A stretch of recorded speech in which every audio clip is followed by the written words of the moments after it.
title haunted houses, your mind probably jumps straight to horror movies and spooky stories, right?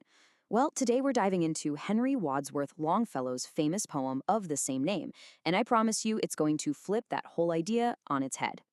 This isn't a ghost story, at least not in the way you think.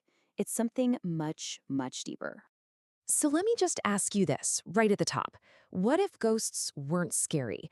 What if the whole idea of a haunting wasn't about terror at all, but about something else entirely?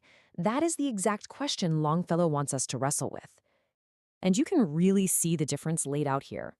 On one side, you've got your classic Gothic haunting, all about fear, vengeful spirits, something that feels like a total violation of the natural order. But Longfellow's version? It's the complete opposite.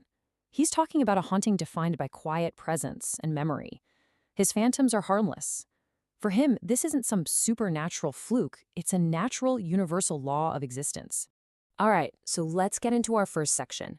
We're going to move right past that spooky facade to figure out what this poem is really saying. The poem kicks off with this incredibly bold statement. Notice, Longfellow doesn't say some houses are haunted, he says all of them are. And just look at the words he uses. Harmless phantoms who glide on errands. That's not the stuff of nightmares, is it? It sounds almost normal. He's telling us right from the get-go that this is a universal, gentle, and almost everyday experience. So, where is he going with this? Well, it turns out this whole hunting idea is actually a powerful metaphor for something we all experience every single day of our lives.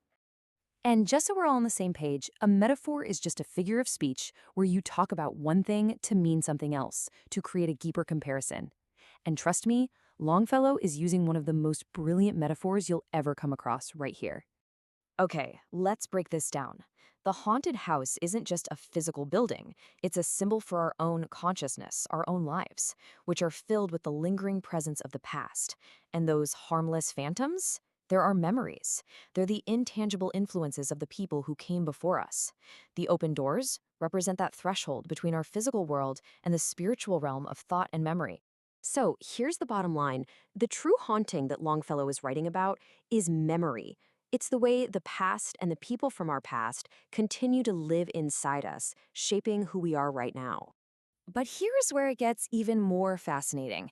There's this little mystery woven through the whole poem about who is actually telling us all this. Who is our narrator? And the answer? Well, it changes everything. Our speaker makes this really interesting distinction, right? He says there's a stranger, a normal person, who can only see and hear what's physically present. But our narrator perceives so much more, the forms and sounds of the past, the ghosts themselves. This points to some kind of supernatural ability. And Longfellow brilliantly leaves us clues. First, there's that supernatural perception we just talked about. Then, he says, my fireside, which suggests he owned this house at one point. But the biggest clue is when he starts using the word we when talking about ghosts, including himself among them. He's not just some outside observer, he's one of them. So why is this such a big deal?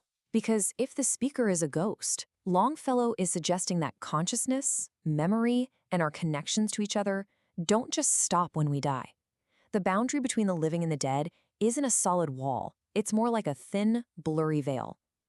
This idea of a blurred boundary builds up to the poem's absolute visual and philosophical peak, a direct connection between our world and the next. I mean, what a beautiful image, right? Longfellow imagines this bridge of light coming down from the spirit world and connecting directly to ours. But what exactly is this bridge made of? He explains it with this incredible comparison. Think about when you see moonlight stretching across the ocean. It creates this path, this bridge of trembling light on the water. It's fragile, sure, but it's real. You can see it. He says the bridge to the spirit world is just like that. It's not made of stone, it's made of insubstantial thought and memory, but its reality is just as certain. And that's the key takeaway here. The spiritual world, the world of the past, of memory, it isn't some distant, separate dimension. It's actually woven right into the fabric of our everyday reality, totally accessible through our own thoughts and consciousness. And this brings us to the poem's final, profound message. It isn't just about ghosts or memory anymore. It's about the very nature of what it means to be human. Longfellow uses this very specific, kind of cool word to describe it, equipoise. It simply means a state of perfect balance or equilibrium. And he argues that our entire lives are defined by this balance. He sees human life as this beautiful, constant tug of war between two opposing forces. On one side, you have the instinct that enjoys, our earthly wants, our material desires. But pulling in the other direction is the instinct that aspires, our higher goals, our spiritual ambitions.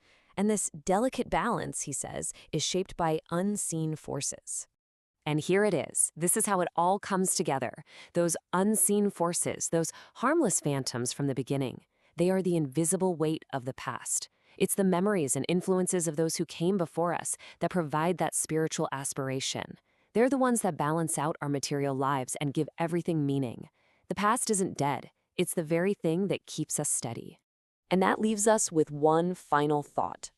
If every life is a haunted house, filled with a lingering presence of memory and influence, take a second and ask yourself, who are the ghosts in your house?